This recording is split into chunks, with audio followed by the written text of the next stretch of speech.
Ujian akhir semester Filsafat Pendidikan Islam oleh Febiana Anita Againi dengan NIM 2511203040 Program Studi Pendidikan Bahasa Arab. Assalamualaikum warahmatullahi wabarakatuh. Yang terhormat kepada Bapak Dr. Habib Anwar Al-Ansori MPD selaku dosen pengampu, serta rekan-rekan sekalian yang saya banggakan. Perkenalkan, saya Febiana Anita Againi dari Prodi Pendidikan Bahasa Arab. Pada kesempatan ini, saya akan mempresentasikan hasil pekerjaan saya untuk ujian akhir semester Filsafat Pendidikan Islam periode ini. Presentasi ini merupakan pemenuhan tugas ujian akhir semester yang bersifat individu dan berfokus pada penyelesaian dan analisis dari beberapa soal yang telah diberikan. Selanjutnya, saya akan membacakan beberapa soal yang telah diberikan. Yang pertama, berfilsafat termasuk dalam berpikir. Namun, tidak semua orang yang berpikir itu termasuk berfilsafat.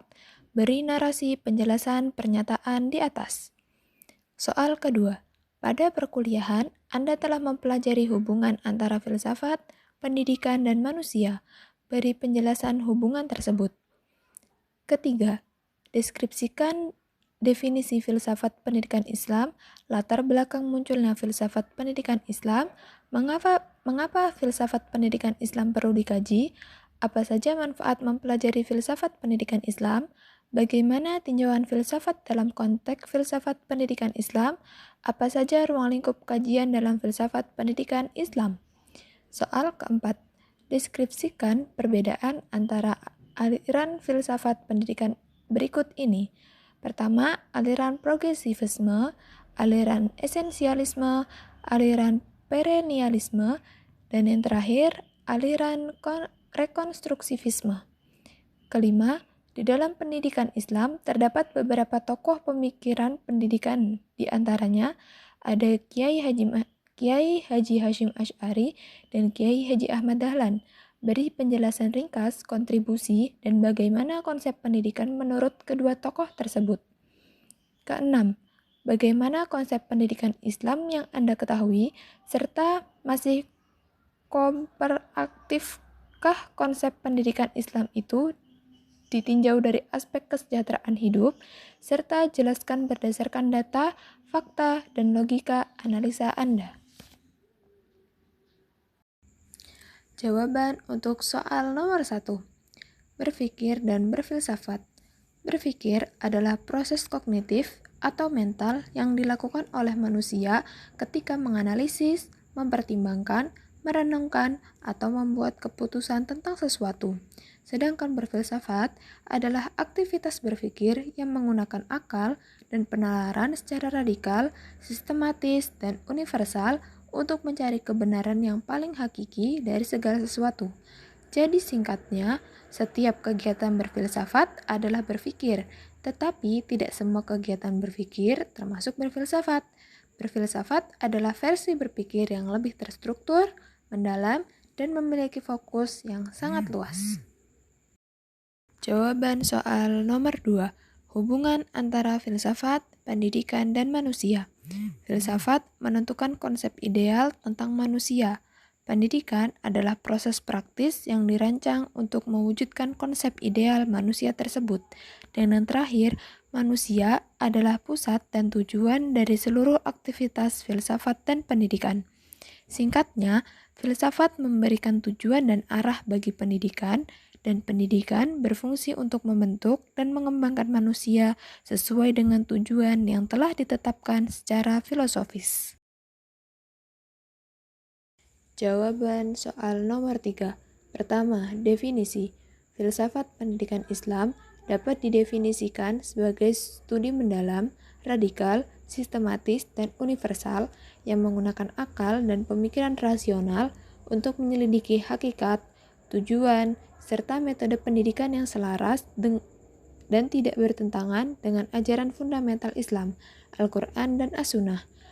Tujuannya adalah untuk menciptakan teori pendidikan yang mampu mengarahkan manusia menjadi insan kamil, manusia sempurna, yang beriman, berakhlak mulia, berilmu, dan mampu menjalankan fungsi kekhalifahan di bumi.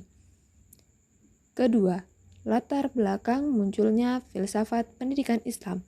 Pertama, kebutuhan dasar. Adanya dorongan intrinsik dalam Islam untuk mencari kebenaran dan menyelaraskan seluruh aspek kehidupan termasuk pendidikan dengan kehendak Allah. Kedua, kebutuhan integrasi ilmu. Munculnya kesadaran bahwa ilmu pengetahuan umum harus diintegrasikan dengan ilmu agama. Ketiga, kekhalifahan di bumi. Untuk mempersiapkan generasi muslim yang mampu mengemban tugas sebagai khalifah Allah di bumi. Ketiga, alasan filsafat pendidikan Islam perlu dikaji.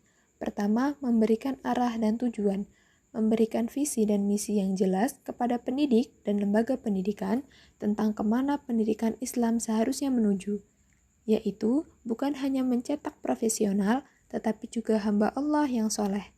Kedua, mendasari praksis pendidikan, menjadi landasan teoritis yang digunakan untuk menyusun kurikulum, menentukan metode pengajaran, dan menilai kualitas output pendidikan agar selalu sejalan dengan nilai-nilai tauhid. Ketiga, alat praktik inovatif sebagai pisau analisis untuk mengkritisi dan memilah teori-teori pendidikan modern yang tidak sesuai dengan fitrah dan ajaran Islam, sekaligus membuka ruang untuk inovasi yang islami.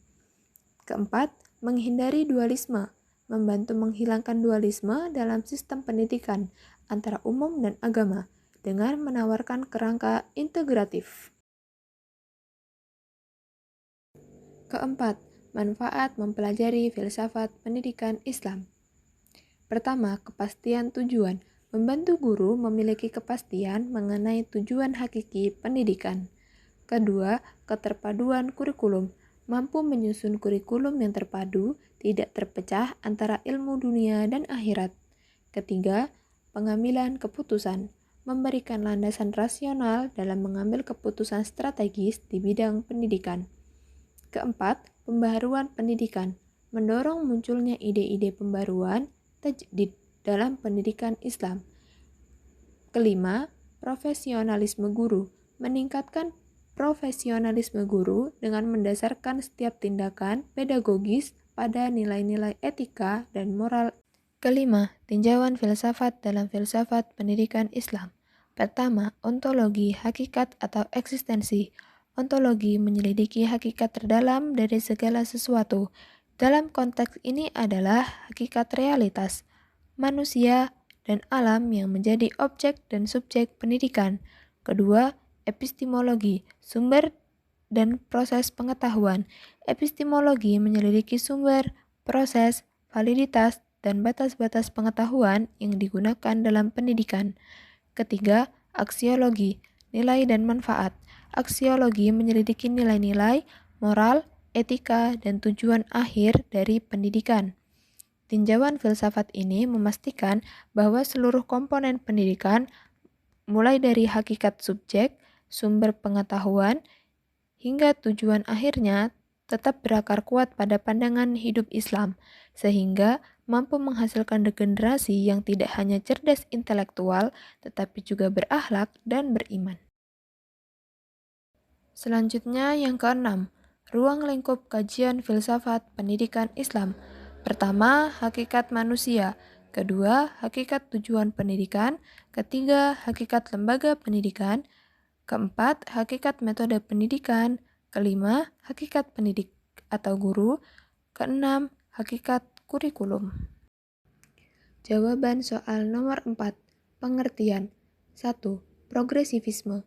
Progresivisme adalah aliran filsafat yang menekankan bahwa pendidikan harus berpusat pada siswa dan berfokus pada pengalaman serta pemecahan masalah. Kedua, perennialisme. Perennialisme adalah aliran filsafat yang muncul sebagai reaksi terhadap progresivisme, meyakini bahwa prinsip-prinsip kebenaran bersifat abadi, universal, dan kekal. Ketiga, esensialisme. Esensialisme adalah aliran filsafat yang berpendapat bahwa sekolah harus mengajarkan pengetahuan inti atau esensial serta keterampilan dasar yang telah teruji oleh waktu dan penting untuk kelangsungan budaya. Keempat, rekonstruksivisme. Rekonstruksivisme adalah kelanjutan dari progresivisme yang lebih radikal, yang melihat sekolah sebagai alat utama untuk merekonstruksi atau membangun kembali masyarakat menuju tatanan yang lebih baik, adil, dan demokratis. Selanjutnya, ada beberapa aspek yang membedakan dari keempat aliran tersebut. Aspek pertama, fokus utama atau tujuan. Progresivisme menekankan kepada pengalaman dan perubahan. Perennialisme, kebenaran universal dan abadi. Esensialisme, pengetahuan inti dan budaya. Rekonstruksivisme, rekonstruksi pengetahuan. Aspek kedua, tujuan pendidikan. Progresivisme memecahkan masalah hidup dan adaptasi sosial. Perennialisme, pengembangan akal atau rasionalitas. Esensialisme, meneruskan warisan budaya dan keterampilan dasar. Rekonstruksivisme, membangun pemahaman individu. Selanjutnya, aspek ketiga, peran siswa. Progresivisme, aktif dan pusat pembelajaran. Perennialisme, melatih akal. Esensialisme, menerima dan menguasai materi. Rekonstruksivisme, membentuk pengetahuan. Aspek keempat, peran guru. Progresivisme, sebagai fasilitator dan pembimbing. Perennialisme, pembina rasionalitas dan penyampai nilai. Esensialisme, otoritas dan penyampai materi. Rekonstruksivisme, pendorong dan penyedia pengalaman. Aspek kelima, kurikulum. Progresivisme, fleksibel, berdasarkan minat dan masalah. Perennialisme, karya klasik dan Humaira. Esensialisme, inti.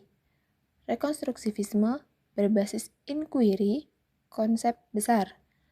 Dan yang konsep terakhir, orientasi waktu. Progresivisme, masa depan, perubahan. Perennialisme, masa lalu, nilai abadi. Esensialisme, masa lalu, warisan budaya. Rekonstruksivisme, masa kini. Jawaban soal nomor 5. Kontribusi utama Kiai Haji Hasyim Asy'ari. 1. Sebagai pendiri Nahdlatul Ulama NU, mendirikan Nahdlatul Ulama pada tahun 1926 sebagai wadah untuk mempertahankan praktek keagamaan Ahlus Sunnah wal Jamaah di Indonesia dan menyatukan ulama pesantren tradisional. Kedua, reformasi pesantren. Mengembangkan pesantren Tebu Ireng Jombang dari sistem tradisional menjadi institusi yang menggabungkan pelajaran agama klasik kitab kuning dengan mata pelajaran umum. Ketiga, kepemimpinan spiritual. Dikenal sebagai Hadratus Syekh, guru besar para ulama, ia berperan penting dalam menyatukan ulama dalam perjuangan kemerdekaan. Kiai Haji Ahmad Dahlan. Pertama, pendiri Muhammadiyah. Mendirikan Muhammadiyah pada tahun 1912 sebagai gerakan pembaharuan Islam yang berfokus pada pemurnian akidah, tajdid, dan modernisasi pendidikan serta sosial. Kedua, mendirikan sekolah modern, merupakan pelopor pendirian sekolah-sekolah formal seperti Hollands Inland School atau HIS milik Muhammadiyah yang mengadopsi sistem pendidikan barat yang terorganisir kurikulum berjenjang, kelas, bangku, namun diisi dengan pelajaran agama Islam yang intensif. Ketiga, gerakan sosial inovatif. Melalui Muhammadiyah, ia mengembangkan amal usaha di bidang sosial, rumah sakit, panti asuhan, menunjukkan bahwa Islam tidak hanya mengurus masalah ibadah, tetapi juga masalah keduniaan. Selanjutnya, konsep pendidikan. Kiai Haji Hasyim Asy'ari. Pertama, penguatan akidah Ahlus Sunnah wal Jamaah, aswajah. Pendidikan bertujuan untuk membentengi umat dari pemahaman ekstrim atau menyimpang, serta menjaga kesinambungan tradisi keilmuan Islam yang diwariskan secara sanad, rantai keilmuan yang jelas. 2. Tasawuf, moderasi. Pendidikan harus menanamkan sikap moderat, toleran, dan seimbang dalam beragama, serta menghindari sikap ekstrim. Ketiga, keseimbangan ilmu agama dan umum. Meskipun sangat menghargai kitab kuning, ilmu agama klasik, Ia memasukkan pelajaran umum seperti berhitung, sejarah, dan bahasa ke dalam kurikulum pesantrennya demi melahirkan santri yang siap menghadapi tantangan zaman tanpa kehilangan identitas keislamannya. Kiai Haji Ahmad Dahlan. 1. Tajdid, pembaharuan.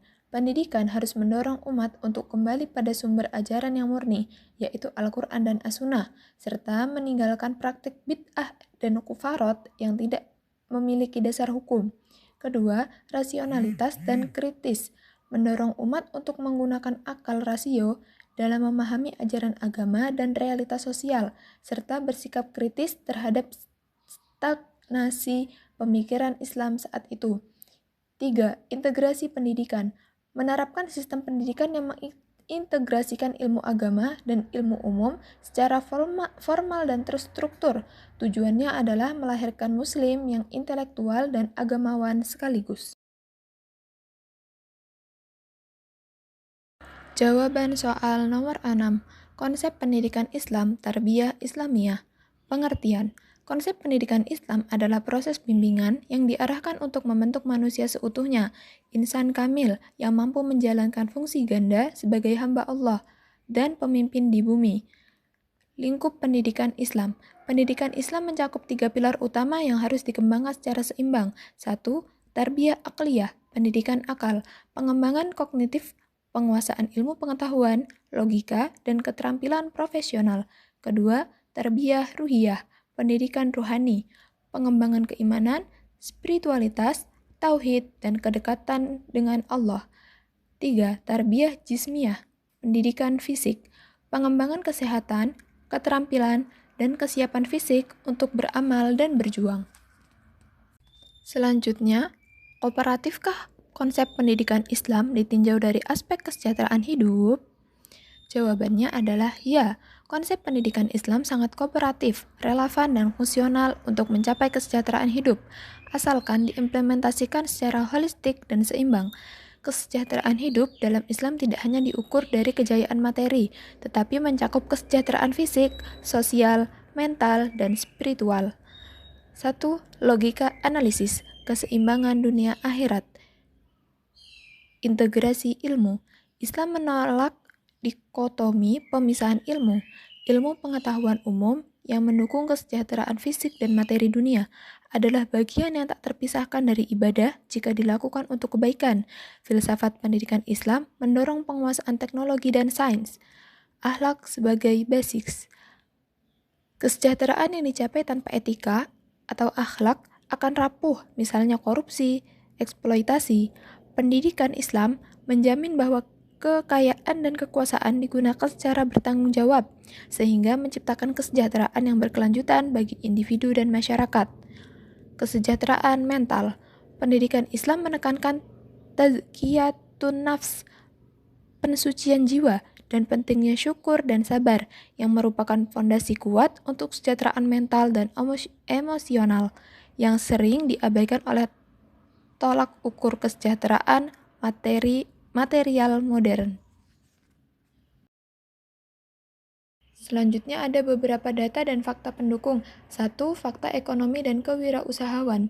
Banyak lembaga pendidikan Islam modern seperti universitas dan pesantren besar di Indonesia, Malaysia, dan Turki kini fokus pada penciptaan lulusan wirausahawan yang beretika.